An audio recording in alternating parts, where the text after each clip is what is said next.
So I installed Linux on my phone again, but this time it's different.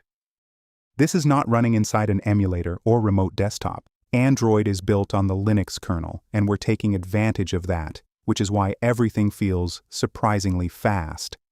Apps open almost as quickly as Android apps, and the whole interface feels a lot like Ubuntu Touch. Just look at this.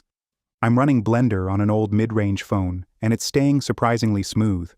If you've ever used Blender before, you know it's not exactly a lightweight application. The best part is that you don't need a specific phone for this. I tested it on Motorola, Samsung, and Google Pixel devices, and none of them required root. You can run almost any Linux application out of the box, and if you connect your phone to an external monitor, it basically turns into a portable Linux desktop. But speed isn't everything. I also wanted to know if it was actually stable enough to use. So I left it running overnight. It was around 10 p.m. when I started the test. Fast forward to the next morning. It's almost 10 a.m. and the desktop is still running exactly where I left it. No crashes, no restart, so for normal use I'd say it's already pretty stable. Now the obvious question is, why is this so much faster than most Linux on Android projects? The answer is hardware acceleration. If I open the system information, you can see it's detecting my phone's actual Snapdragon GPU instead of relying entirely on software rendering. That's where most of the performance comes from. Even on devices without full GPU support, the CPU handles the processing while the graphics are still rendered by the GPU. That's why I was even able to run Blender on an older Pixel 6a.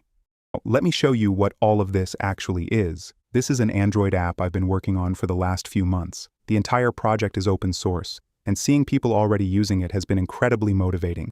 There's still plenty I want to improve.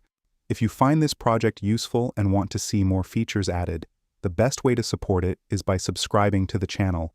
And if you'd like to support the development directly, you can also become a channel member.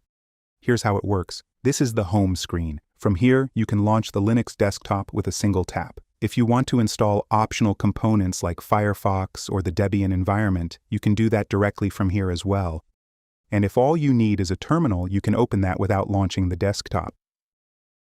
Now let me launch the desktop and install some applications. So if you've used Terminal before, this will already feel familiar.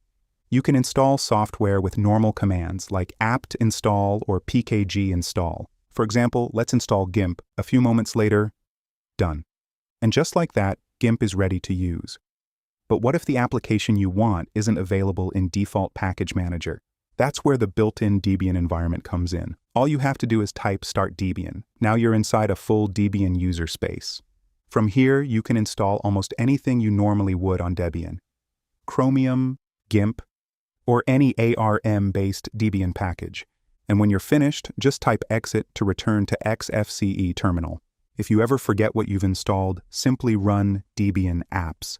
It gives you a list of every installed GUI application. Just remember that these applications need to be launched from inside the Debian environment since they aren't directly accessible from XFCE terminal.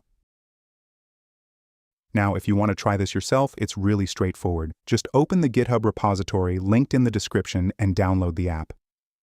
It's completely free and fully open source. But here's something you need to know. Droid Desk is an independent GPL v3 open source project that incorporates modified Termux X11 components. It isn't affiliated with or endorsed by Termux or the Termux X11 project. The complete source code and license information are available on GitHub. After installing it, open the app and tap Install Essential. For now, choose XFCE, since that's the desktop environment that's currently supported. Then press Install. The app downloads and configures everything automatically. Depending on your internet speed, this might take a little while, and once everything is installed, it'll use around 7 gigabytes of storage. Once everything is installed and configured, click on Launch Desktop. It will take you to home screen. Before launching the desktop, there's one important step. If you haven't enabled developer options yet, open Settings, go to About Phone, and tap the build number 7 times. After that, developer options will appear in your settings menu. Now open developer options, scroll down to child process, and disable it. If it's restricted, Android may kill background processes, which can cause your Linux session to close unexpectedly. Also, disable battery optimization for this app. Once you've done both of those, go back to the app. Now tap Launch Desktop. Wait about 10 to 15 seconds. And we are in the Linux desktop. And that's it. You now have a full Linux desktop running on your Android phone. Thanks for watching this video.